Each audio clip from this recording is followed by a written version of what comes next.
Encontré a mi hijo y a mi nieto viviendo en las calles, en un barrio pobre de Puebla.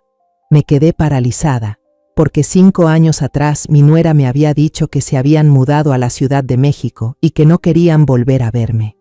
Me los llevé a casa conmigo, pero cuando mi hijo rompió en llanto y me contó la verdad, tomé una decisión. Pero antes de continuar, revisa si ya te suscribiste al canal y comparte en los comentarios desde dónde nos estás viendo. Nos encantaría saber hasta dónde llegan nuestras historias de venganza. Después de 5 largos años viviendo en Estados Unidos, decidí regresar a México. El auto avanzaba por la autopista rumbo a Oaxaca. Quería hacer un viaje por todo el país, dejar que los paisajes familiares de mi tierra natal calmaran mi alma. Pero el destino parecía tener otros planes para mí. Un gran deslizamiento de tierra bloqueó el camino, haciendo que la esperanza de un viaje tranquilo se desvaneciera por completo. Un oficial de tránsito, visiblemente cansado, hizo señas para desviar la fila de autos hacia una ruta alternativa, un desvío obligatorio que atravesaba la ciudad de Puebla. Suspiré. Ya caía la tarde y no quería seguir conduciendo de noche. Decidí buscar un hotel en Puebla para pasar la noche y continuar al día siguiente. Encontré una pequeña cafetería escondida junto a una calle muy transitada, justo frente a una obra en construcción. Pedí una taza de café negro y me quedé mirando distraída por la ventana. Una figura diminuta, perdida entre los escombros de la obra, captó de pronto mi atención. Era un niño, quizá de unos 8 o 9 años. Su cuerpo era delgado, casi desaparecía dentro de una camiseta vieja y descolorida. El niño estaba agachado, recogiendo con cuidado botellas de plástico y latas vacías, guardándolas en un costal raído que era casi más grande que él. Me quedé inmóvil observando. A su edad debería estar en la escuela, jugando con amigos, no rebuscando entre desechos para sobrevivir. Sentí un nudo en el pecho. En ese momento, otro niño, un poco mayor y con aire agresivo, se acercó. Intentó arrebatarle el costal al pequeño, pero el niño no se asustó. Abrazó el saco con todas sus fuerzas y empujó al abusón con la poca energía que tenía. Luego, sin vacilar, arrastró el costal hacia otra esquina y siguió trabajando. Esa fortaleza me oprimió el corazón. Una urgencia intensa me recorrió el cuerpo. Me levanté y entré rápidamente a una panadería cercana. Compré una botella de agua fría y un croissant recién hecho.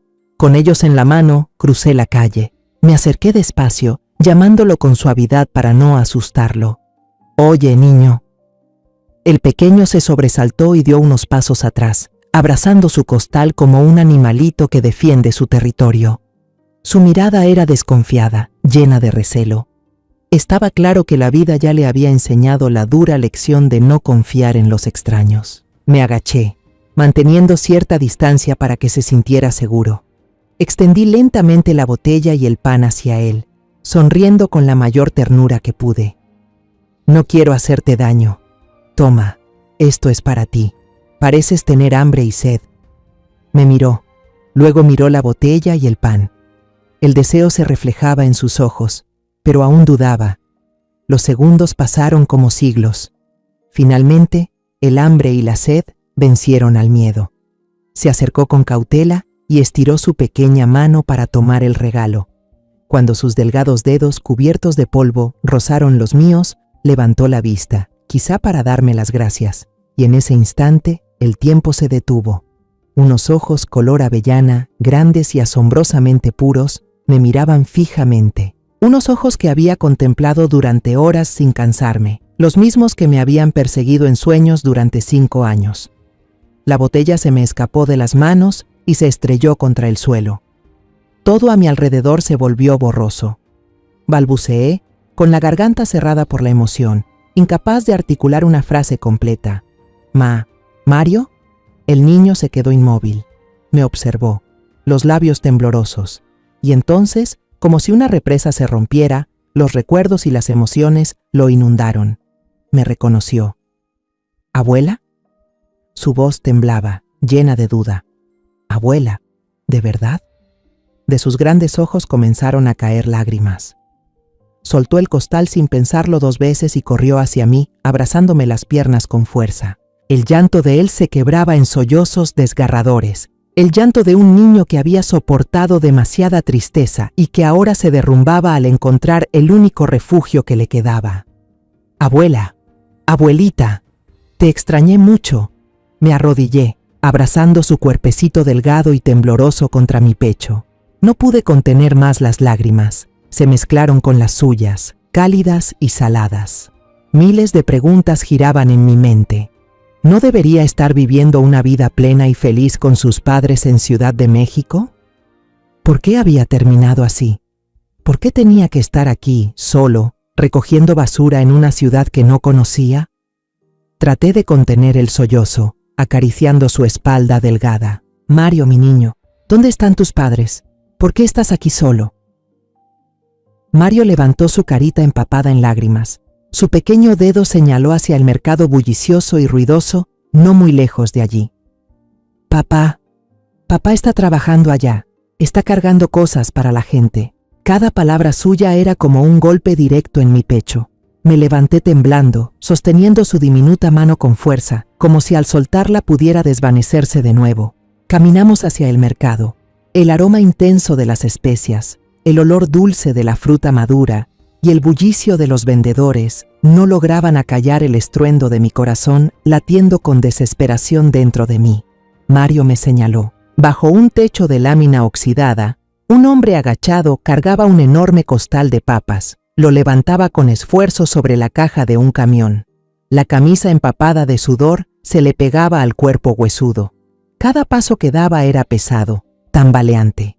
Al dejar el costal, exhaló un largo suspiro y al girarse, se secó el sudor que le corría por la frente. En ese instante me quedé helada. Su rostro demacrado, la barba crecida sin afeitar, los ojos hundidos, vacíos, sin vida. Era Fernando, mi único hijo, aquel en quien había puesto todo mi amor y mis esperanzas. El mismo que una vez fue un abogado brillante, con una carrera prometedora y un futuro lleno de luz. Ahora, no era más que una sombra marchita de lo que había sido. Todos los sonidos a mi alrededor se desvanecieron. Solo quedaba la imagen de mi hijo.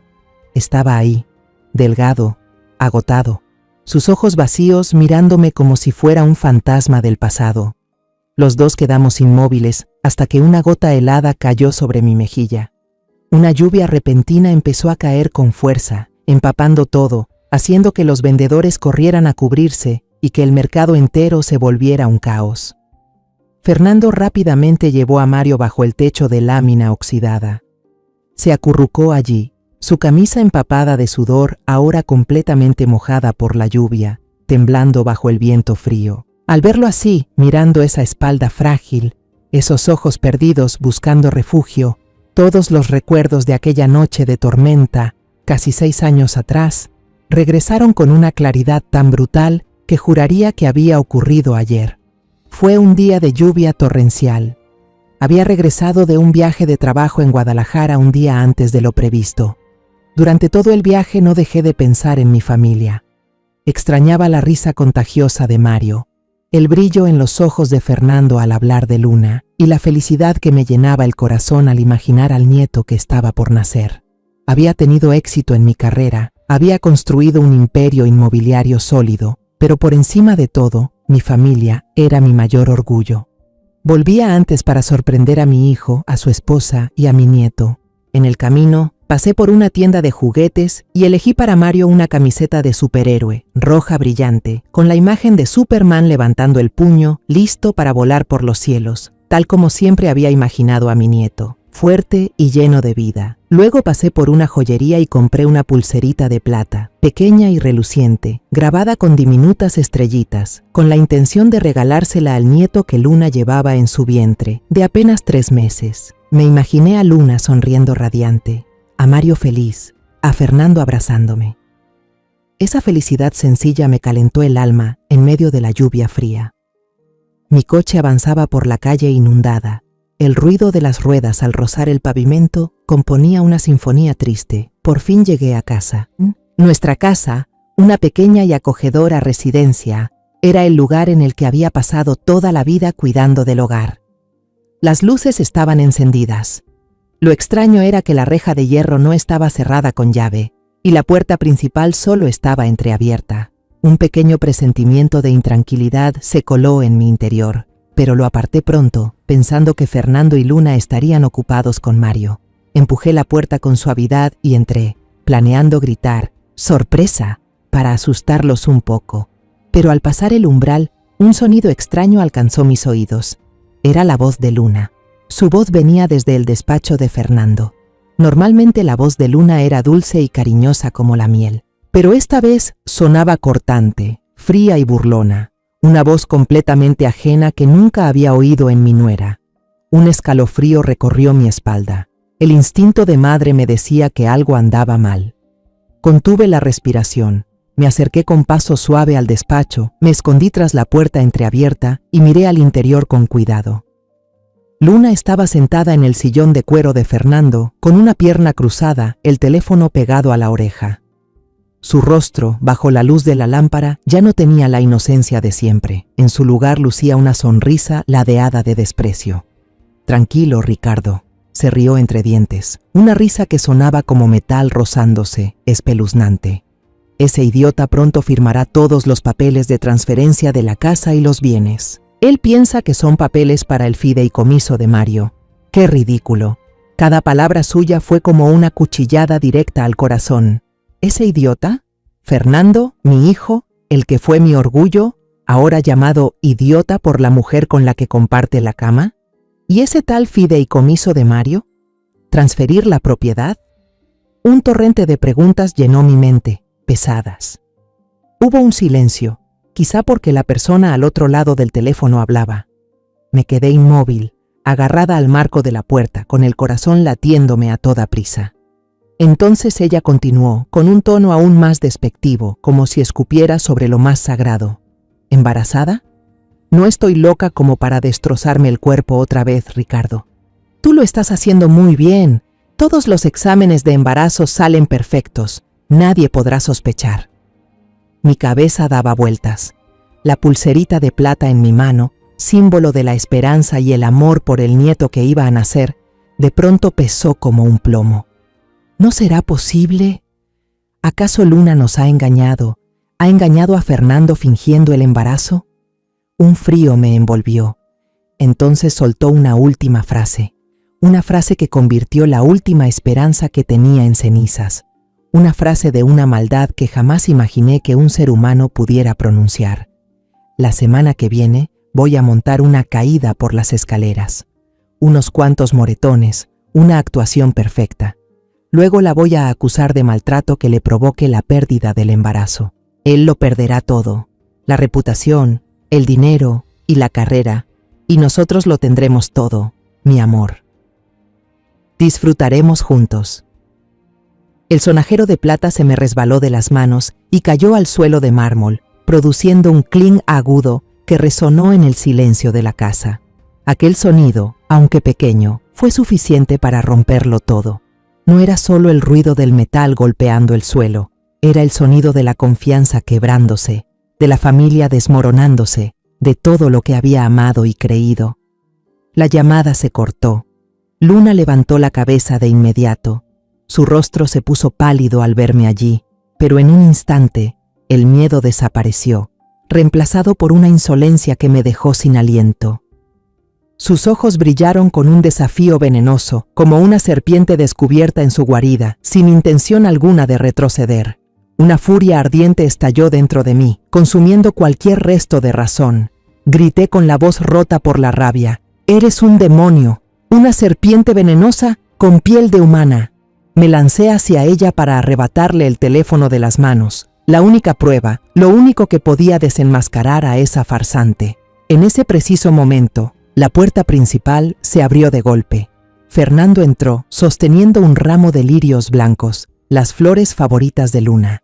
Su rostro irradiaba felicidad después de un largo día de trabajo, sin imaginar el infierno que lo esperaba al otro lado de la puerta. Al verlo, Luna, con la destreza de una actriz consumada, reaccionó al instante. Soltó un grito desgarrador, lleno de terror, y dio un paso atrás fingiendo tropezar antes de caer al suelo. Se sujetó el vientre con ambas manos, el rostro contraído de dolor, las lágrimas cayendo como si sufriera una tortura insoportable. «¡Ah!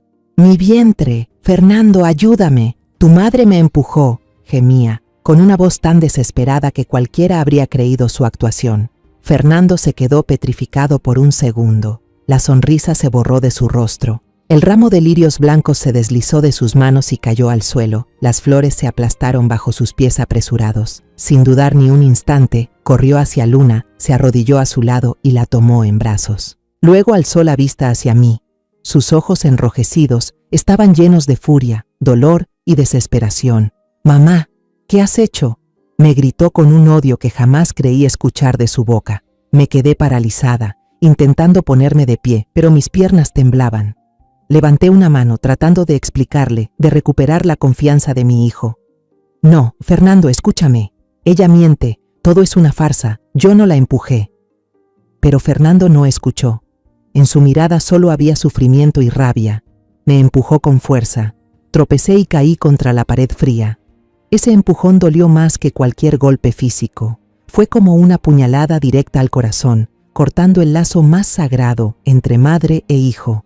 No volvió a mirarme. Fernando levantó a Luna en brazos y salió corriendo por la puerta, dejándome sola en la casa vacía. La puerta se cerró de golpe y el estruendo resonó en el silencio, como el cierre definitivo de todo en lo que alguna vez creí.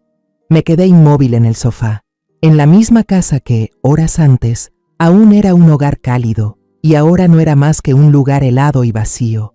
Las horas pasaron, lentas como siglos. El reloj en la pared marcaba cada segundo con un tic-tac que golpeaba mis nervios como martillazos. La noche cayó, y la lluvia afuera no cesaba. Golpeaba las ventanas con furia, como si el cielo también llorara por mi dolor. Intenté llamar al hospital de la ciudad, la voz temblorosa, preguntando por el estado de Luna de la Vega. Pero todo lo que recibí fue la voz profesional y fría de la enfermera de guardia.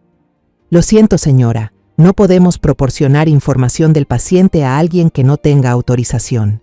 Yo era la suegra, la abuela del bebé que ella llevaba en el vientre, y aún así, ahora era una persona sin autoridad. Solo pude quedarme sentada, aferrándome a una esperanza tenue de que, cuando el pánico pasara, Fernando lograría calmarse y ver la verdad, ver a través del burdo teatro de su esposa mentirosa. Cerca de la medianoche, escuché el chirrido furioso de unos neumáticos sobre la grava del patio. Era el coche de Fernando. Luego, el portazo sonó con una violencia que desgarró el silencio de la noche. Mi corazón se contrajo. Me puse de pie de un salto, entre el miedo y la esperanza. La puerta principal se abrió de golpe, y él entró. Fernando parecía un hombre que acababa de salir de un huracán. Su ropa aún húmeda por la lluvia, el cabello revuelto, la camisa arrugada. Pero lo más aterrador era su rostro. Estaba endurecido por la ira, y en sus ojos hundidos ardía una llama de odio. Luna no venía con él. «¿Dónde está Luna? ¿Cómo está?», pregunté, con una voz ronca que ya no parecía mía. «Se quedó en el hospital», respondió él, con una voz helada, cada palabra cayendo como un pedazo de hielo afilado. «En un lugar donde está a salvo de ti». Esa frase fue como una bofetada que me dejó sin aliento. No dio un paso más. Se detuvo junto a la mesa de café y lanzó un fajo de papeles que cayó con un golpe seco. El médico lo confirmó. Perdimos al bebé». Levantó la mirada, los ojos enrojecidos, una sonrisa amarga y torcida formándose en sus labios. «¿Feliz ahora, mamá?». Temblando, me acerqué a tomar el papel. Era un informe médico oficial, con el sello rojo del hospital. Cada letra danzaba ante mis ojos hasta formar una sentencia de muerte para nuestra relación de madre e hijo. Diagnóstico: aborto espontáneo debido a trauma psicológico y golpe fuerte. Leí y releí esa línea, sintiendo que el aire se escapaba de mi pecho, y entonces mis ojos se detuvieron en la esquina inferior del documento, el sello y la firma del responsable, un nombre tan familiar que me heló la sangre: Dr. Ricardo Vargas. Mi corazón se detuvo. Era él, ese nombre, Ricardo. Una chispa de esperanza brilló entre la desesperación más absoluta. Ahí estaba, la prueba. Fernando me creería.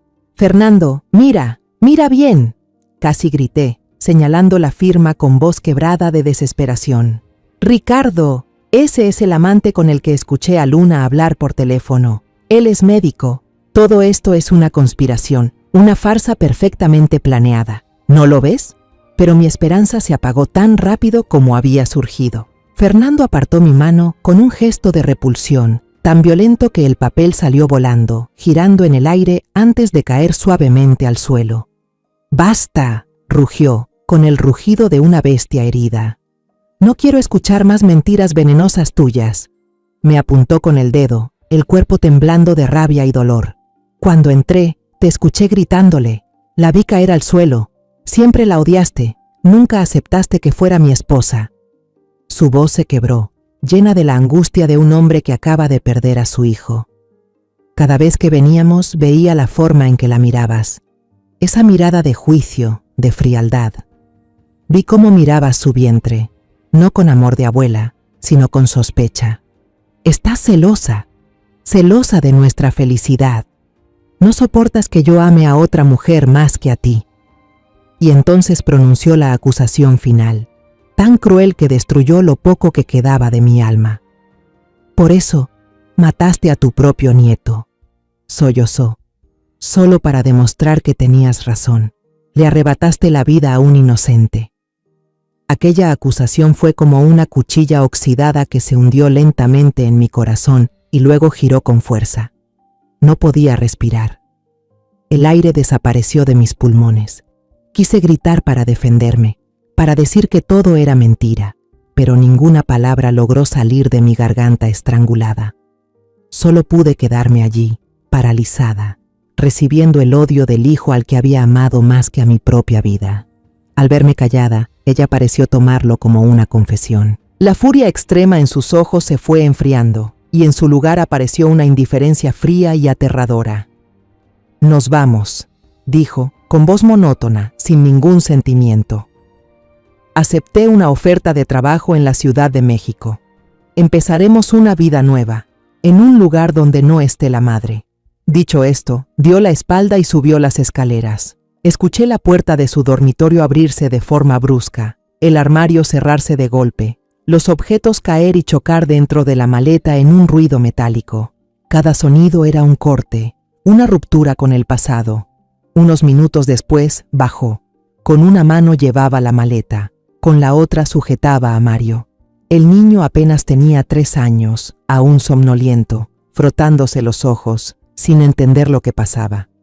Mario me vio. Sus ojos claros se abrieron de par en par. Extendió su manita hacia mí y con voz temblorosa murmulló: «Abuela». Fue mi último rayo de luz, pero Fernando lo apagó con crueldad. Él tiró del niño, se agachó y con voz de hierro ordenó a su hijo: «No le toques a la señora». Luego alzó en brazos a Mario. Lo abrazó con fuerza como si quisiera protegerlo de un monstruo. Salió por la puerta sin volver la vista, sin decir adiós. La puerta se cerró de golpe, cortando toda esperanza, todo cariño, todos los lazos. Me desplomé en el suelo, el corazón hecho pedazos en 100 trozos. Los días que siguieron fueron un infierno en la tierra. Lo llamé cientos de veces, pero solo sonaba el tono interminable y desesperanzador. Me había bloqueado el número. Llamé a su despacho en Mérida. La secretaria respondió cortésmente que Fernando había presentado su renuncia la semana anterior. Desesperada, fui a la guardería de Mario con la esperanza de verlo, aunque fuera un instante. Pero la maestra, apenada, me dijo que sus padres habían hecho los trámites para cambiarlo a una escuela internacional en la Ciudad de México. Habían borrado todo rastro, cortado cualquier camino que pudiera llevarme hasta ellos. Mérida, la ciudad que guardaba tantos recuerdos felices, se convirtió en cada esquina, en cada calle, en un cuchillo que abría la herida que sangraba. No podía soportar vivir en un lugar donde todo me recordaba la pérdida. Decidí que tenía que irme. Compré un boleto a Houston, donde mi empresa tiene una sucursal grande, con la intención de sumergirme en el trabajo para intentar olvidar. Recuerdo ese vuelo como si fuera ayer. El cielo estaba gris y cubierto de nubes. Cuando el avión se preparaba para aterrizar en Houston, sentí una sacudida violenta y anormal. Luego, un gran estallido desgarró el aire. Un impacto espantoso me lanzó de mi asiento, y todo se sumió en la oscuridad. Desperté en el hospital, el cuerpo hecho trizas de dolor, con un costado de la cara vendado. Entre la semiconciencia, escuché a las enfermeras decir que, debido al caos del accidente y a una equivocación en la lista de pasajeros, me habían identificado erróneamente como otra persona. Días después, cuando ya podía sentarme y ver la tele, vi algo increíble. En el reportaje conmemorativo sobre las víctimas del accidente, apareció mi propia imagen en la pantalla. La franja inferior mostraba claramente María Teresa Ramírez, 61 años, empresaria. Una idea extraña, loca pero liberadora, brilló en mi cabeza entonces. Todos creían que yo había muerto, pues que María Teresa Ramírez muera, empezaría de nuevo. En un lugar donde nadie supiera quién soy, reconstruiría mi imperio desde las cenizas, tal como mi vida ahora. La amarga y cruel evocación se cortó cuando una gota de agua fría, filtrada desde el techo de lámina oxidada del mercado, cayó en mi mejilla. Parpadeé. Mi alma fue arrancada de aquel pasado triste y me devolvió al presente implacable. Fernando seguía ahí, justo frente a mí, mirándome fijamente con unos ojos desorbitados, como si yo fuera un fantasma que acababa de salir de la tumba para buscarlo. El tiempo y el espacio parecían espesarse entre nosotros dos. «¿Mamá?», susurró, con una voz temblorosa y rota. Una sola palabra que contenía 5 años de asombro, dolor e incredulidad. Mario, tal vez sintiendo la tensión insoportable entre los adultos, se aferró al borde roto de la camisa de su padre y a mi mano endurecida por los años. «Vámonos a casa, papá. Va a llover fuerte», dijo con una voz clara y pura que desgarró el pesado silencio. Casa. Qué palabra tan lejana, tan amarga. Miré a mi hijo y a mi nieto. Luego me miré a mí misma con mi ropa elegante. ¿Dónde estaba su casa en esta ciudad extraña? Fernando no dijo nada. Solo bajó la cabeza, un gesto cargado de vergüenza absoluta. Se dio la vuelta en silencio y me hizo una seña para que lo siguiera. Salimos del bullicioso mercado, adentrándonos en callejones fangosos y retorcidos en los que jamás pensé poner un pie. El olor a humedad y basura era insoportable. El agua de lluvia formaba charcos sucios y turbios. Finalmente, Fernando se detuvo. Su casa, el refugio de mi hijo y mi nieto, era una choza improvisada, cubierta con lonas plásticas descoloridas y algunas tablas de madera podrida, escondida miserablemente bajo un enorme puente vehicular. Encima de nuestras cabezas, los autos rugían sin cesar, como una bestia de concreto y acero que aplastaba la vida de quienes sobrevivían debajo. Me agaché y entré en la choza. Una ráfaga de aire húmedo, oscuro y sofocante me golpeó el rostro. El espacio interior apenas permitía moverse. Sus pertenencias se reducían a un colchón delgado y sucio, colocado sobre tarimas de madera para evitar la humedad del suelo. En una esquina, un hornillo de gas lleno de grasa descansaba junto a algunas ollas abolladas. Lo único que hablaba de una infancia en aquel lugar era un pequeño rincón donde el tesoro más preciado, de Mario, estaba ordenado sobre una caja de cartón vieja. Un balón de fútbol tan gastado que ya no se distinguía su diseño y algunos juguetes de plástico rotos. Se me hizo un nudo en la garganta. Me senté en un bote de plástico volteado, el único objeto que podía servir de silla. De inmediato, Mario se acurrucó en mi regazo. El niño se apretó contra mí. Sus bracitos rodearon mi cintura, buscando el calor, la seguridad y el olor de una abuela que le había hecho falta durante tanto tiempo. Lo abracé fuerte, intentando contener las lágrimas. Fernando permanecía inmóvil en medio de la choza, su delgada silueta proyectando una sombra torcida sobre la lona. No se atrevía a mirarme, solo bajaba la cabeza hacia el suelo húmedo. El silencio era espeso, roto solo por el rugido del tráfico sobre nuestras cabezas y la respiración tranquila de Mario entre mis brazos. Entonces, como si su resistencia hubiera llegado al límite, las rodillas de Fernando cedieron. Cayó al suelo, con las manos huesudas y llenas de callos cubriéndose el rostro demacrado.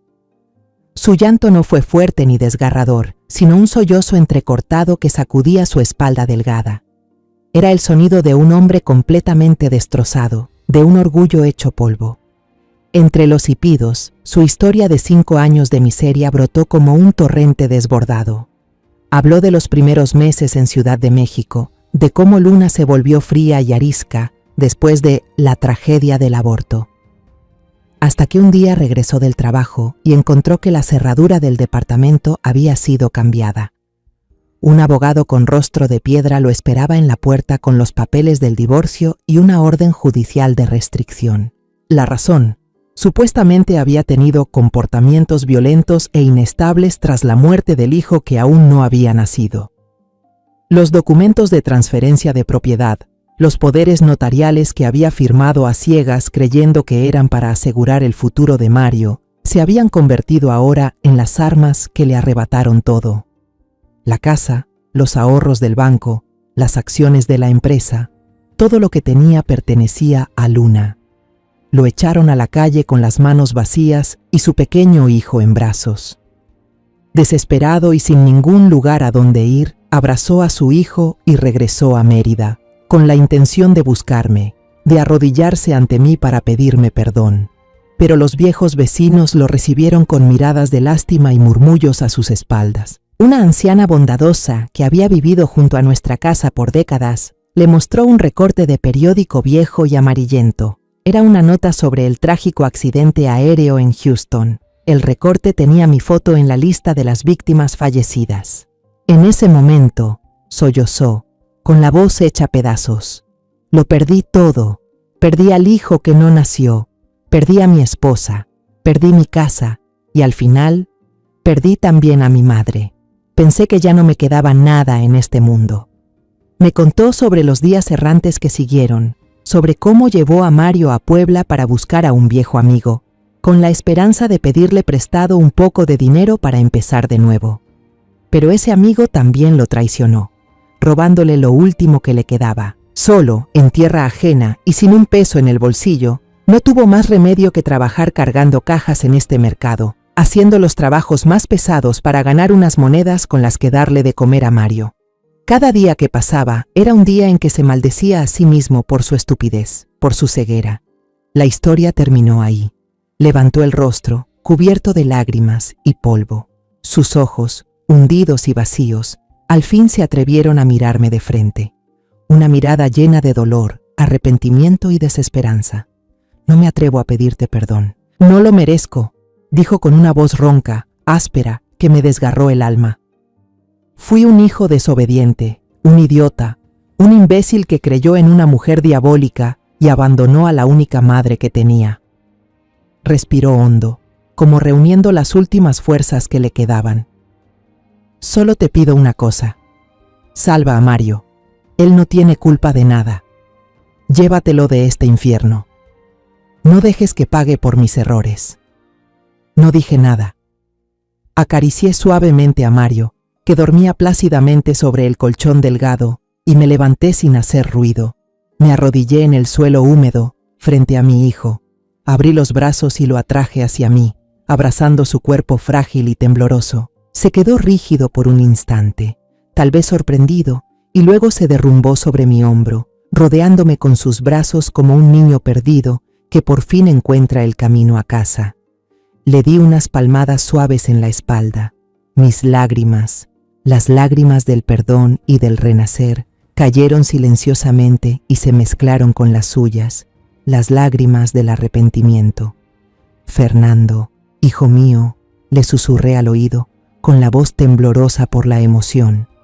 Estoy viva, tú también estás vivo, y con eso basta. Mientras sigas con vida, yo seguiré amándote. No teníamos un segundo que perder. El dolor ya había sido revelado, la verdad comprendida. Era hora de actuar.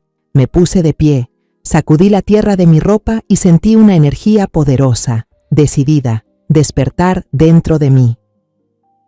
Nos vamos de aquí, dije con firmeza, sin dejar espacio a la duda. Ahora mismo. Saqué el teléfono inteligente de mi bolso, un objeto extraño y fuera de lugar en aquella choza destartalada. Fernando me miró sorprendido, y Mario, todavía medio dormido en los brazos de su padre, observaba con curiosidad la pantalla brillante que mostraba la aplicación para pedir un coche. Pedí un coche de servicio de lujo, el mejor modelo, y le pedí al chofer que esperara al inicio del callejón, embarrado en 5 minutos. No podía permitir que mi hijo y mi nieto se quedaran ni un minuto más en ese infierno. Fernando, confundido, se levantó y dudó un instante antes de mirar hacia la choza que había sido su casa durante tanto tiempo. «Pero las cosas», murmuró con voz débil. Miré lo que él llamaba cosas. Su tesoro consistía en un costal vacío para recolectar basura, unas cuantas prendas viejas colgadas en una cuerda y la pelota desgastada de Mario tirada en un rincón. Sentí una punzada en el pecho. Me acerqué y puse con ternura la mano sobre el hombro de mi hijo. «Compraremos cosas nuevas, Fernando. Las viejas, los recuerdos dolorosos, déjalos atrás». Mi mirada se detuvo en la pelota. Me agaché, la tomé con cuidado, quité el polvo que la cubría y se la entregué a Mario con suavidad. «Excepto esto», dije, mirando a los ojos transparentes de mi nieto. «Esto no es un objeto viejo, es el recuerdo de tu fuerza y tu valentía. Guárdalo». Cuando llegamos al final del callejón, un sedán negro, lujoso y reluciente, ya nos esperaba. Las luces de la calle se reflejaban en la pintura brillante del coche, creando un contraste cruel con el entorno pobre y deteriorado.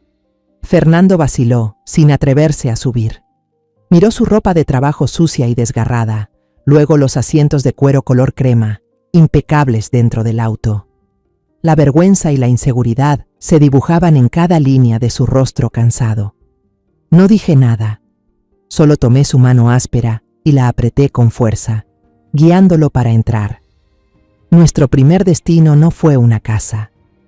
Sabía que ambos necesitaban un espacio de transición, un lugar donde dejar atrás el pasado antes de comenzar un nuevo futuro. Los llevé al mejor hotel 5 estrellas de la ciudad y reservé una suite amplia, con sala privada y vista panorámica. Mientras el empleado del hotel, impecable en su uniforme, empujaba el carrito con el único equipaje, mi maleta, vi a Fernando bajar la cabeza, encogerse lo más posible, como si quisiera volverse invisible para que nadie notara su presencia fuera de lugar. Dentro de la habitación elegante, Mario vio por primera vez una bañera enorme de porcelana blanca. Soltó un grito de alegría. Sus ojos se iluminaron. Todo el cansancio y el miedo parecieron desvanecerse. Yo misma abrí el grifo del agua tibia y vertí jabón espumoso. Verlo jugar feliz en el agua, escuchar su risa clara llenando la habitación, me hizo sentir por primera vez en 5 largos años una felicidad pura, sin sombras, que se filtraba hasta el fondo del alma. Mientras Mario se bañaba, llamé al servicio a la habitación y pedí 3 platos abundantes, con filete, sopa cremosa y postre de chocolate. Fernando seguía inmóvil junto a la ventana, con las manos en los bolsillos, mirando en silencio las luces de la ciudad como una estatua. Pedí al personal que comprara un conjunto de ropa limpia en la tienda del hotel y se lo entregué. «Cámbiate, hijo, y ven a cenar». Él se dio vuelta, negó con la cabeza y dijo en voz baja: «No lo merezco, mamá». Entró al otro baño, se echó agua helada encima y volvió a ponerse su ropa de trabajo ya seca. La cena fue servida sobre una mesa cubierta con un mantel blanco. Mario comía con entusiasmo, mientras Fernando masticaba sin ganas, sin levantar la vista. Esa noche, a pesar de mis intentos por convencerlo, insistió en tender una manta delgada en el suelo para dormir, dejando la cama king size para mí y para Mario. Se estaba castigando a sí mismo. A la mañana siguiente, después de llevarlos a comprar ropa nueva de pies a cabeza, emprendimos el regreso a Mérida. El viaje de más de 10 horas transcurrió en silencio. Fernando solo miraba por la ventana, perdido en sus propios pensamientos. Y Mario, quizás por el cansancio acumulado después de tantos días de carencias, se quedó dormido sobre mis piernas. No volvimos a la casa vieja, el lugar lleno de recuerdos de traición y dolor. La había vendido hacía mucho tiempo. En su lugar, los llevé a una nueva residencia en un fraccionamiento moderno y seguro que había comprado recientemente. Era hermosa, elegante y acogedora, con un pequeño jardín lleno de bugambilias. Cuando metí la llave en la cerradura y abrí la pesada puerta de madera, Fernando se quedó inmóvil en el umbral. No podía entrar. Sus pies parecían clavados al suelo. Sabía que el recuerdo aterrador de haber sido echado de su propia casa bajo la lluvia, aquella noche había creado una barrera invisible, una cicatriz profunda en su mente que le impedía cruzar esa puerta. Esa noche, cuando Mario ya dormía profundamente en su nueva habitación, abrazando el oso de peluche nuevo que le había comprado, encontré a Fernando en la sala. Estaba sentado solo en la oscuridad, con la luz plateada de la luna entrando por la ventana, iluminando su silueta solitaria. Le preparé una taza de té de manzanilla caliente, la puse sobre la mesa y me senté frente a él. ¿Piensas seguir así, Fernando?, le pregunté con suavidad. Él rompió a llorar, otra vez, pero esta vez no era un llanto de ruptura, sino de culpa. Soy una carga, un fracaso. Destruí todo, dijo entre sollozos. Arruiné mi vida, destruí la infancia de Mario y lo peor, rompí la confianza de mi madre. Ya no tengo cara para mirarte. Me incliné hacia adelante y tomé su mano áspera, endurecida por el trabajo. No fracasaste, Fernando. Fuiste víctima de una estafadora cruel. Eres un padre que hizo todo, incluso los trabajos más humildes, para proteger y mantener a su hijo en las peores circunstancias. Eso no es un fracaso, eso es amor, es responsabilidad. Respiré hondo y lo miré directo a los ojos llenos de lágrimas. Empecemos de nuevo, no te daré dinero.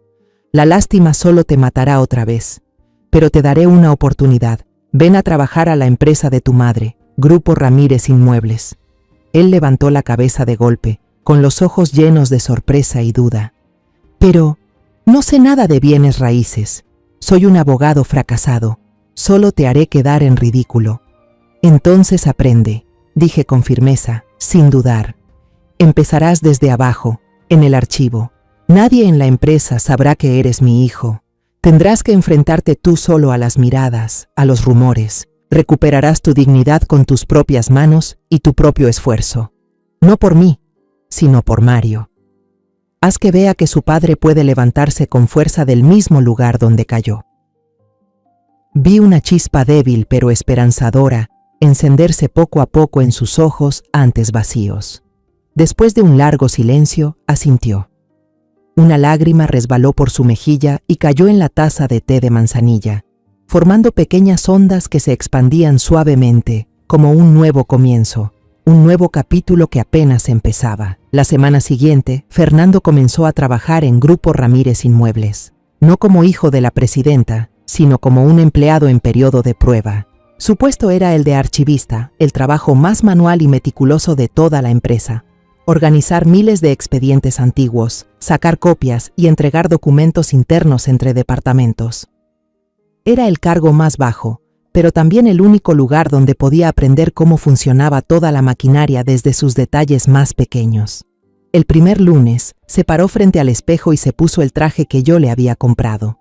El traje le quedaba justo, impecable, pero se veía extraño en su cuerpo delgado, acostumbrado a la ropa de trabajo gastada.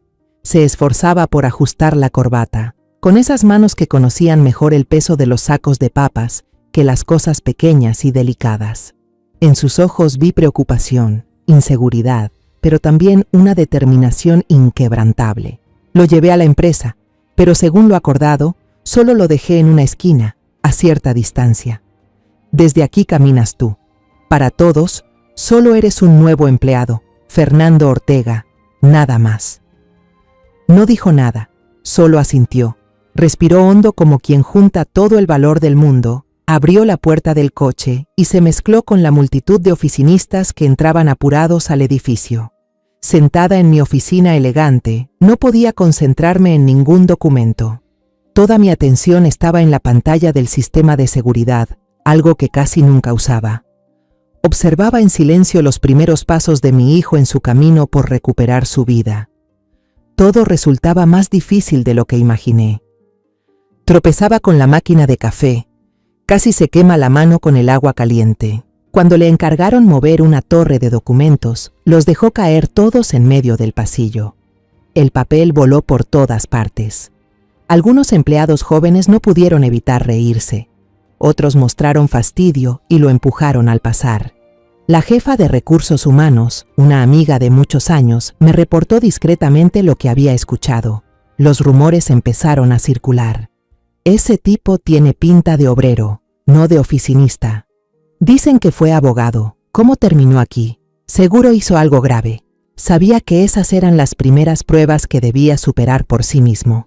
A la hora del almuerzo, mientras todos comían juntos en la cafetería, Fernando se quedaba solo en el pequeño archivo húmedo, comiendo en silencio la comida que yo le había preparado desde temprano. No se metía en conversaciones, no buscaba hacer amigos, solo trabajaba en silencio, como una sombra. Su aislamiento pronto llamó la atención de Mateo, un empleado joven conocido por molestar a los nuevos para sentirse poderoso. Esa tarde, Mateo decidió hacerlo quedar mal. Lanzó un montón de archivos sobre su escritorio. Abogado, hazme 50 copias de esto y encuadéralas. El jefe las quiere en 1 hora. Era una tarea absurda, casi imposible, una trampa para humillarlo. Pensé que Fernando se quejaría o al menos se mostraría nervioso, pero no. Solo lo miró un segundo y se puso a trabajar. No se apresuró. Trabajaba con método, la mente lógica del abogado seguía ahí. Clasificó los documentos por secciones antes de copiarlos y los organizó de forma que ahorrara tiempo. No paró un solo minuto, el sudor le corría por la frente. Exactamente 1 hora después, las 50 copias estaban listas, encuadernadas y apiladas con precisión sobre el escritorio de Mateo, que se quedó mudo del asombro. Eso fue solo el comienzo. En la oficina, él era el primero en llegar y el último en irse. Siempre llevaba una libreta en la que anotaba todo, cada instrucción, cada detalle. No temía hacer preguntas básicas, las que cualquier recién egresado sabría, aunque eso a veces lo hiciera parecer tonto ante sus compañeros jóvenes. Estaba empezando desde cero, con una humildad admirable. Por las noches, al volver a casa, no descansaba. Después de pasar un rato jugando con Mario, leyéndole cuentos con paciencia hasta que se quedaba dormido, él volvía en silencio a mi despacho. A través de la puerta entreabierta, muchas noches lo veía despierto hasta las 2 o 3 de la mañana. No veía televisión ni navegaba por internet. Leía con avidez los gruesos libros sobre derecho inmobiliario, planificación urbana y administración de empresas que yo tenía en los estantes. Veía videos en línea sobre cómo usar programas de oficina y practicaba hasta dominarlos. Estaba recuperando 5 años de conocimientos y habilidades perdidos, con un esfuerzo extraordinario. Su dedicación y constancia empezaban a dar frutos. Un día, el departamento legal de la empresa tuvo un gran problema. Estaban revisando un contrato antiguo, firmado hacía más de 10 años, para prepararse para una demanda, pero nadie podía encontrar un anexo importante que podía decidir el destino del caso. Todo el departamento estaba alborotado, la gente revisaba los archivos sin éxito. Cuando todos estaban casi rendidos, Fernando, quien había pasado semanas organizando todo el archivo central de forma meticulosa, recordó dónde estaba. Entró tranquilamente al almacén. Encontró la carpeta llena de polvo y la llevó al departamento legal. No dijo mucho, solo dejó el expediente sobre el escritorio del jefe y comentó: «Creo que esto puede ayudarles». La sala, que estaba llena de ruido, se quedó en silencio. El jefe, un abogado veterano conocido por su carácter exigente, tomó el expediente, pasó rápido hasta el anexo y lo miró.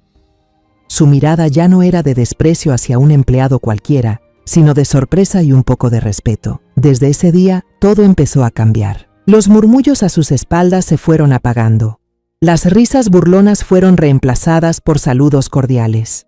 Mateo, el joven que solía molestarlo, se le acercó para pedirle consejos sobre cómo organizar los archivos de manera más eficiente. Él no se mostró arrogante, solo le explicó con paciencia. Una tarde, al salir del trabajo, lo vi desde el balcón de mi oficina. Fernando estaba esperando el autobús al otro lado de la calle. Algunos compañeros jóvenes pasaron, le dieron una palmada en el hombro y le dijeron: «Nos vemos mañana, Fernando». Parecía sorprendido, y entonces una leve sonrisa, la primera verdadera en años, apareció en su rostro, ya menos endurecido por el sufrimiento.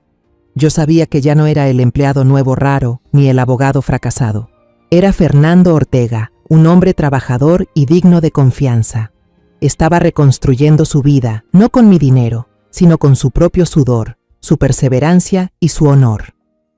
3 años después, en la sala de juntas más elegante de Grupo Ramírez Inmuebles, reservada solo para el consejo directivo, el ambiente era solemne y concentrado. Fernando, con un traje perfectamente hecho a medida, estaba de pie frente a una gran pantalla, exponiendo con fluidez y confianza su plan estratégico para expandirse al competitivo pero prometedor mercado turístico de Cancún. Ya no era aquel hombre flaco y demacrado, con la mirada vacía, que conocí en Puebla. 3 años de trabajo constante, bajo presión y desafíos, le habían devuelto una presencia firme, unos hombros fuertes. Su rostro ya no mostraba la dureza del sufrimiento, sino serenidad y determinación. Su mirada no estaba vacía, sino aguda, concentrada, fija en cada miembro del consejo, dispuesto a responder cualquier pregunta. Respondía a cada cuestionamiento difícil con claridad, lógica y convicción, transformando las dudas en aprobación.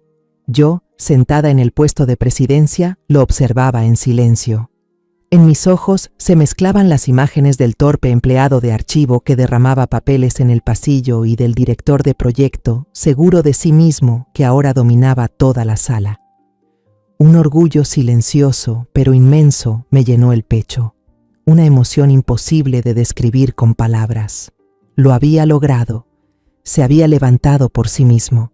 Su camino durante estos 3 años no había sido fácil. Cerré los ojos y cada hito de su transformación volvió a mí con absoluta claridad. Durante el primer año, después de unos meses trabajando con dedicación en el archivo, llegó su primera oportunidad cuando salvó a la empresa de una demanda por varios millones de pesos. Gracias al reconocimiento del jefe del departamento legal, fue transferido a esa área. Todos pensaron que lo favorecerían, pero no fue así. Comenzó como asistente en el nivel más bajo, redactando documentos simples, revisando errores ortográficos en los contratos, tareas que cualquier recién egresado de Derecho podía hacer. Aceptó sin quejarse.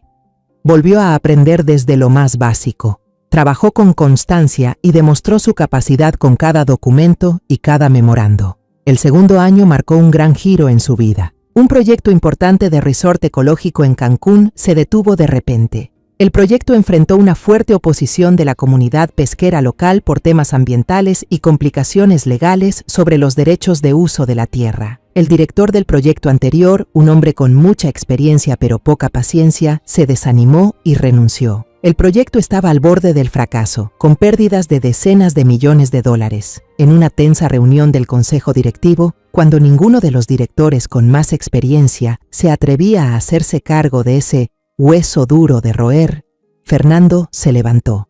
Entre el silencio y las miradas sorprendidas, solo dijo una frase sencilla.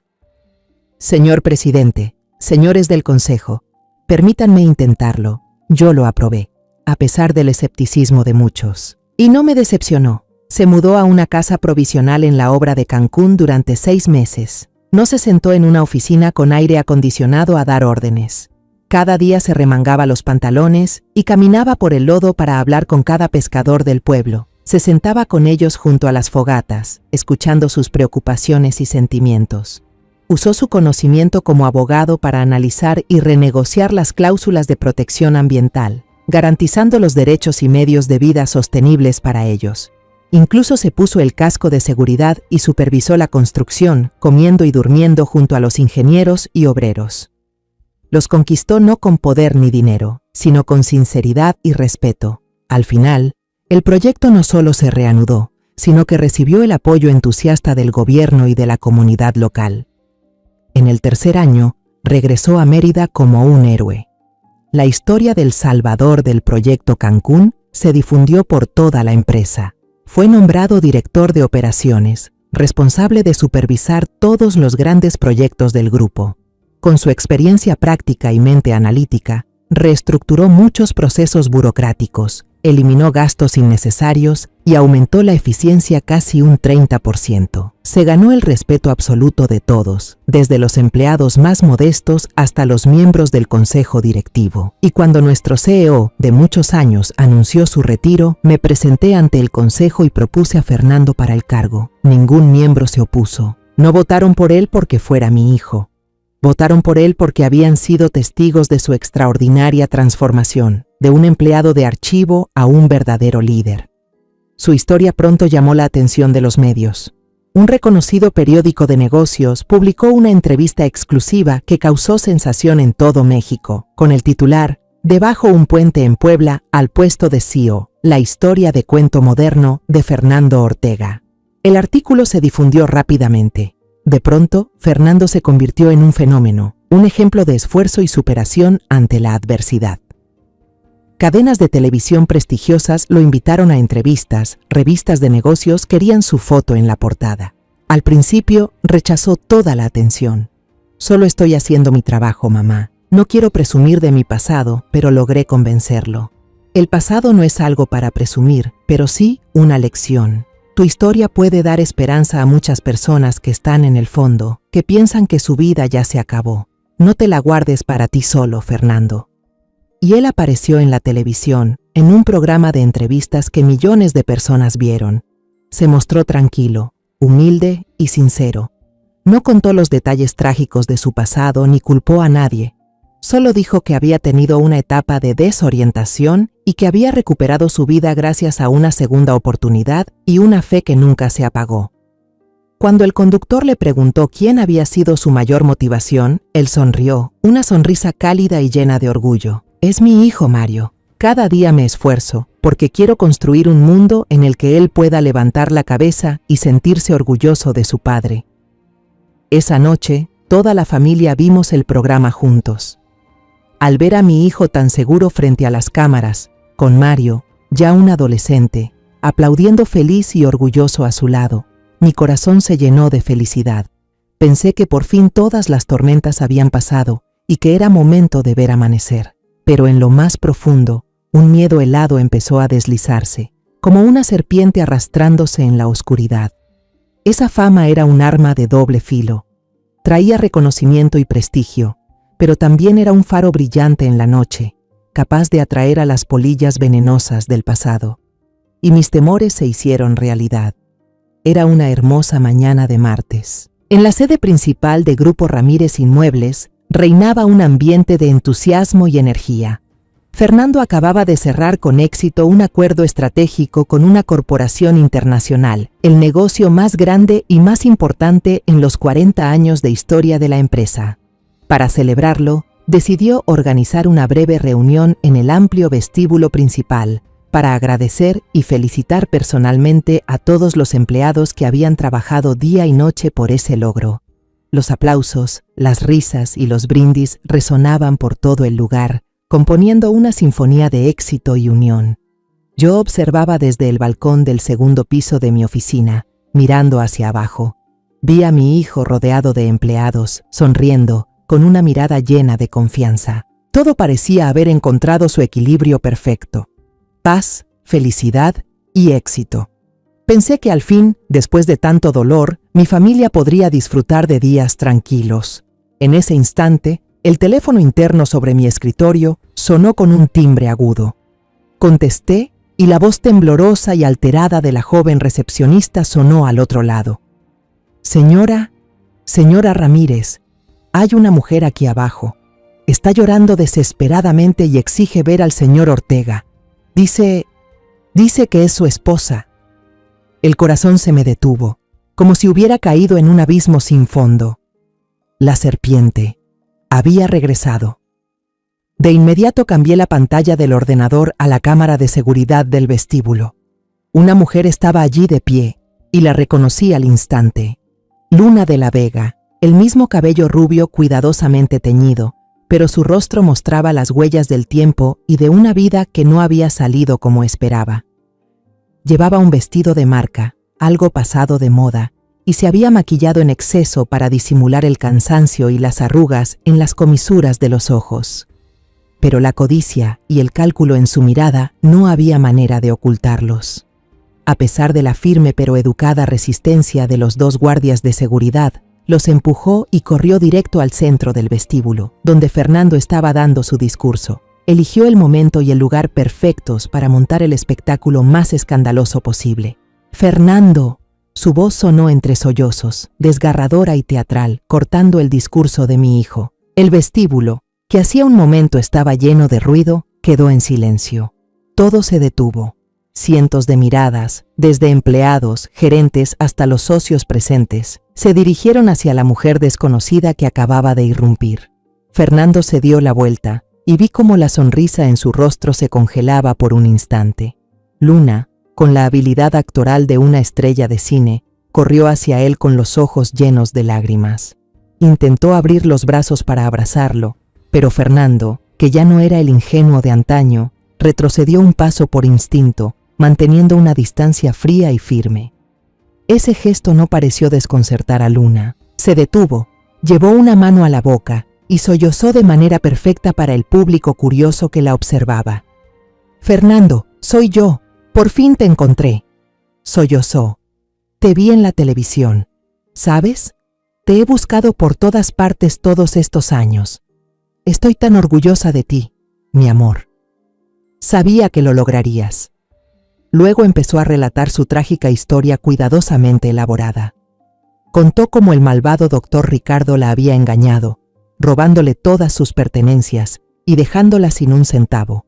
Dijo que había tenido que vivir en la pobreza y la humillación, pero que en su corazón siempre había sentido culpa y remordimiento por haber perdido a Fernando y a Mario, los dos hombres que más había amado en la vida. «Me equivoqué, Fernando. Era joven y estúpida cuando escuché a tu madre». Lanzó una rápida mirada hacia la escalera, como si supiera que yo estaba observando. «Pero mi corazón siempre fue tuyo. Por favor, dame una oportunidad para compensarte, para que reconstruyamos nuestra familia». Extendió su mano larga, con las uñas pintadas de rojo intenso, esperando que él la tomara y la abrazara con perdón. Los empleados empezaron a murmurar. Algunas, especialmente las más jóvenes, mostraban compasión por su historia melodramática.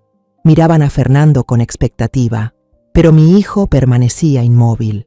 Su rostro no mostraba ninguna emoción, solo una calma aterradora. Dejó que Luna terminara toda su actuación. Cuando ella se quedó en silencio, cuando sus sollozos se fueron apagando, Fernando finalmente habló. Su voz no era alta, pero sí clara, firme y tan fría como el hielo, resonando en el silencio absoluto del vestíbulo. «Tu actuación sigue siendo tan buena como siempre, Luna». La miró directamente a los ojos llenos de lágrimas, sin el menor temblor.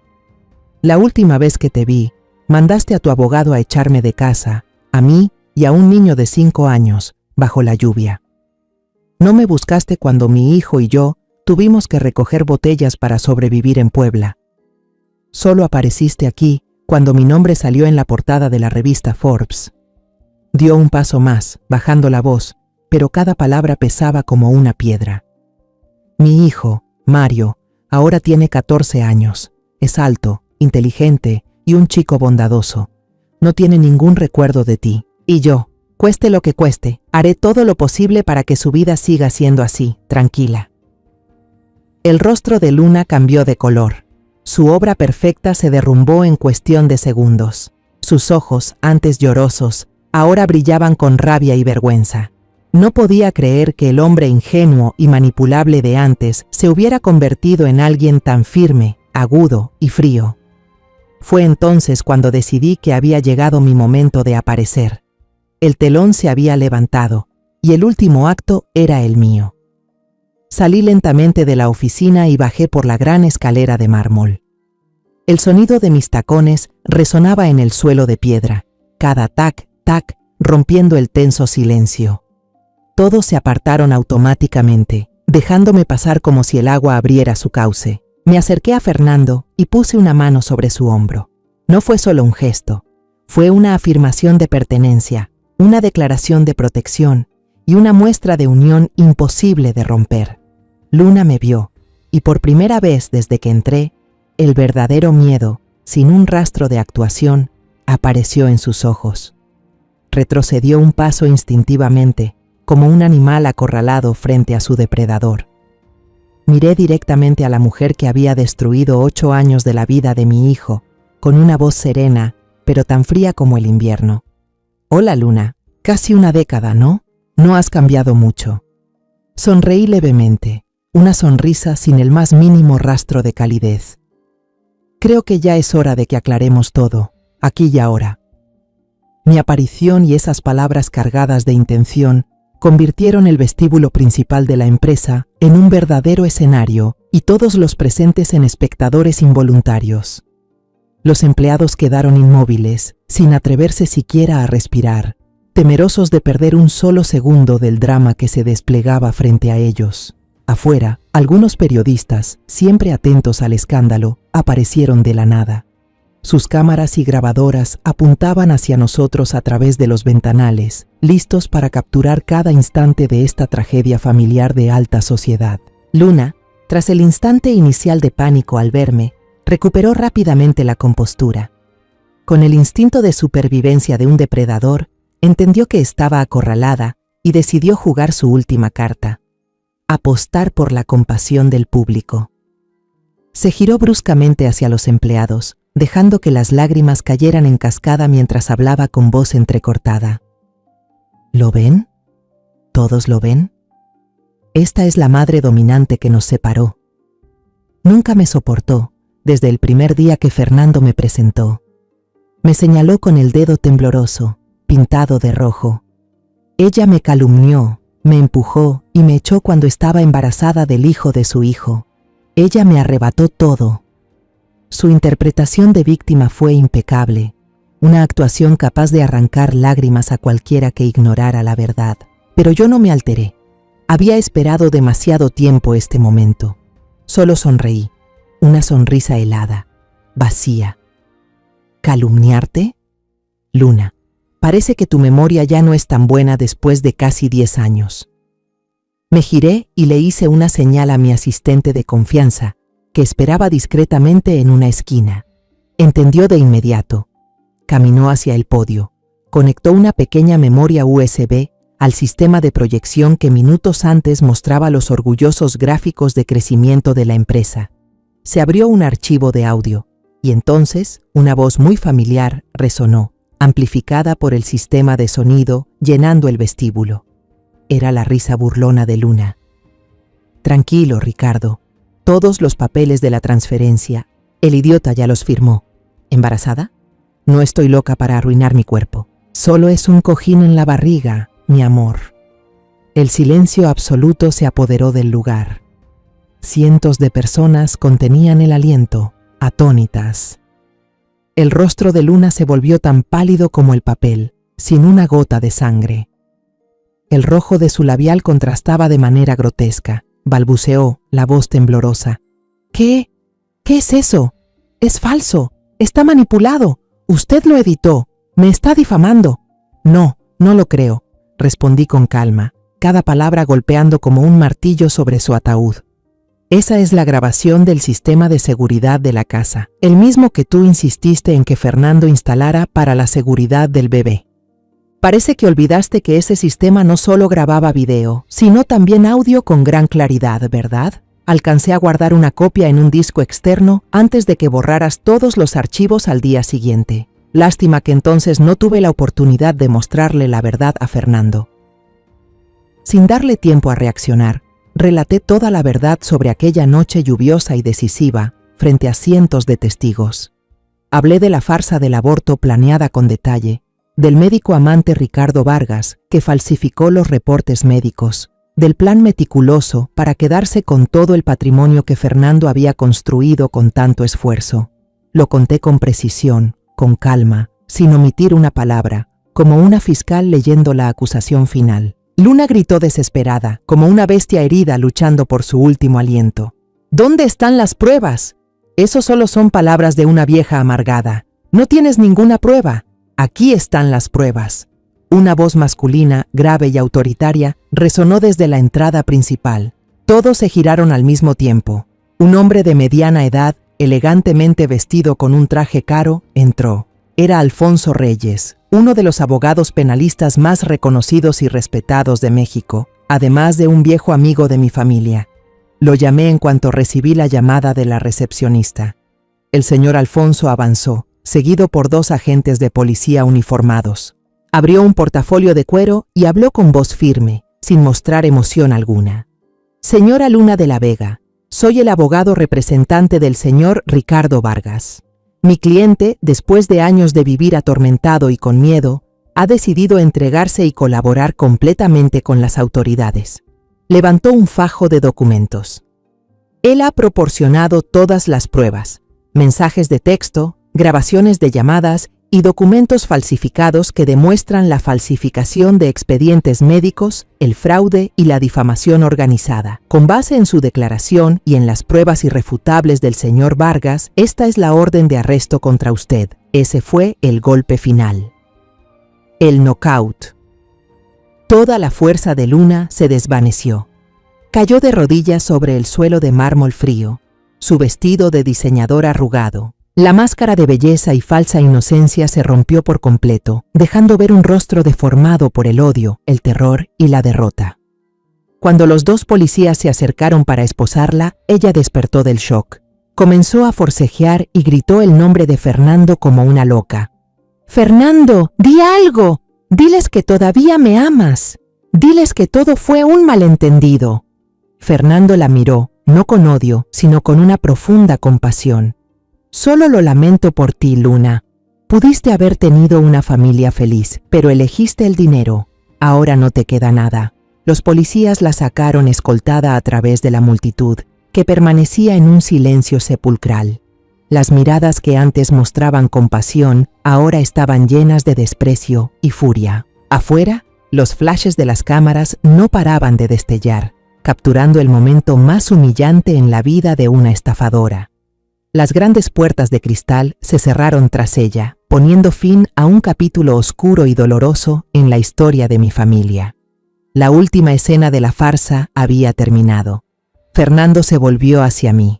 En sus ojos no había satisfacción, sino una tristeza profunda por el pasado perdido y una inmensa sensación de alivio, como si finalmente se hubiera quitado de encima un peso que lo había aplastado durante casi una década.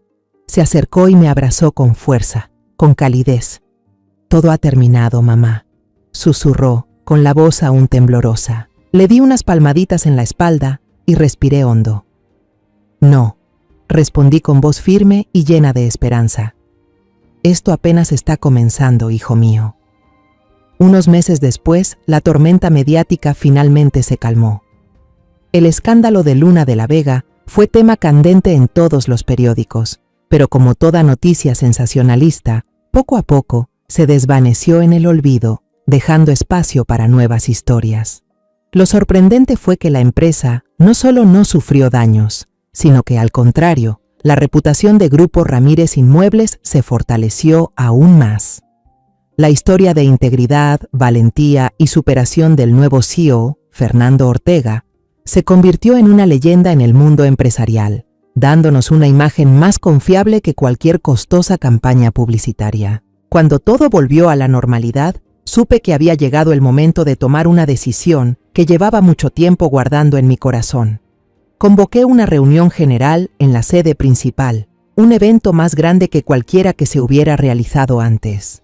Esta vez, no solo estaban presentes todos los empleados, desde los cargos más altos hasta los más bajos, sino también el consejo directivo y los periodistas más cercanos de los principales periódicos económicos. El escenario del vestíbulo principal había sido preparado con solemnidad, con el logotipo de la empresa de fondo y ramos de lirios blancos, pero esta vez no simbolizaban el luto, sino el renacimiento y un nuevo comienzo. Me paré en el podio mirando los rostros de cientos de personas. Algunos habían estado conmigo desde los primeros días difíciles, otros eran jóvenes llenos de entusiasmo que ayudaban a construir el futuro. Mi mirada se detuvo en la primera fila. Fernando estaba allí, sereno y seguro. Junto a él estaba Mario, ahora un adolescente alto y maduro, con los ojos brillando de orgullo al mirar a su padre. Respiré profundamente y comencé mi discurso. No hablé de cifras ni de proyectos. Conté la historia de los 40 años de la empresa, desde una pequeña oficina con solo 2 empleados y un gran sueño, hasta convertirse en uno de los grupos más importantes de México. Hablé de los fracasos, de las lágrimas y también de las victorias gloriosas. He dedicado toda mi vida a esta empresa, dije con la voz quebrándose de emoción. Grupo Ramírez Inmuebles no es solo mi carrera, es mi hijo espiritual. Y como cualquier madre, lo que más deseo no es quedármelo para mí, sino verlo crecer fuerte y firme, incluso cuando ya no esté aquí para protegerlo. Todos en el auditorio pensaban que era un discurso de agradecimiento, un cierre de carrera como tantos otros. Pero entonces llegué a la parte más importante, el final de un capítulo y el inicio de otro. Hoy, estoy aquí para hacer mi último anuncio oficial como presidenta del Consejo Directivo. El murmullo del público se detuvo de golpe. Todas las miradas se dirigieron hacia mí, expectantes. Sonreí, una sonrisa tranquila y satisfecha. Ya no miraba a la multitud, sino directamente a mi hijo. Suelen decir que ser líder es tener un título, un poder, pero yo creo que liderar no es un título, sino un camino. Se forja en el fracaso, se construye con perseverancia y se demuestra con la empatía, con la capacidad de comprender a los demás. Durante los últimos 3 años, todos nosotros, todos los que estamos aquí, hemos visto cómo un líder así ha crecido justo en este lugar. Respiré hondo, dejando que cada palabra resonara clara, orgullosa y firme. Desde hoy, quien me sucederá, el nuevo presidente de Grupo Ramírez, Inmuebles, será mi hijo, Fernando Ortega. Después de un instante de asombro, el auditorio estalló en aplausos. No eran aplausos por compromiso ni por obligación, sino un estallido sincero, vibrante y lleno de emoción. Todos los empleados se pusieron de pie. No solo aplaudían al talentoso CEO, sino también a su compañero Fernando, aquel que habían visto trabajar desde el puesto más bajo, el hombre que les demostró que el honor y el éxito pueden construirse con las propias manos y una voluntad que nunca se rinde. Fernando no podía hablar. Se levantó, subió al escenario con los ojos llenos de lágrimas. No miró a la multitud que lo aclamaba, sino directamente a mí, con una mirada que contenía toda la gratitud, el amor y la comprensión del mundo. Me abrazó con fuerza, un abrazo de hijo que por fin había encontrado el refugio más pacífico de su vida. Gracias, mamá, por todo. Cuando me soltó, Mario también corrió hacia el escenario. Ya no era el niño flaco y asustado del barrio pobre de Puebla, era un joven alto y fuerte. Abrió los brazos y abrazó a su padre y a su abuela al mismo tiempo. Los tres generaciones permanecimos juntos, abrazados bajo las luces del escenario. Al ver a padre e hijo, uno al lado del otro, seguros y firmes, sentí una calma inmensa. Los aplausos seguían resonando sin parar. Di un paso atrás, luego otro, cediéndoles silenciosamente el lugar, el futuro de la familia y de toda la empresa. A través del destello intermitente de las cámaras, vi la sonrisa de Mario, radiante como el sol. Después de tantas rupturas y sufrimientos, mi familia por fin estaba completamente unida otra vez. No por el dinero ni por la fama, sino por el amor incondicional, el perdón y la fuerza extraordinaria de volver a empezar desde cero. El nuevo amanecer de nuestra familia finalmente había llegado. La historia que acabas de escuchar ha cambiado los nombres y lugares para proteger la identidad de los involucrados. No la contamos para juzgar, sino con la esperanza de que alguien escuche y se detenga a reflexionar. ¿Cuántas madres están sufriendo en silencio dentro de su propio hogar? Me lo pregunto sinceramente. Si tú estuvieras en mi lugar, ¿qué harías? ¿Elegirías callar para mantener la paz o te atreverías a enfrentarlo todo para recuperar tu propia voz? Quiero saber tu opinión, porque cada historia puede convertirse en una vela que ilumine el camino de otros. Dios siempre bendice, y estoy segura de que el valor nos llevará a días mejores. Ahora, en la pantalla final, dejaré 2 de las historias más queridas del canal. Estoy segura de que te sorprenderán. Gracias por acompañarme hasta este momento,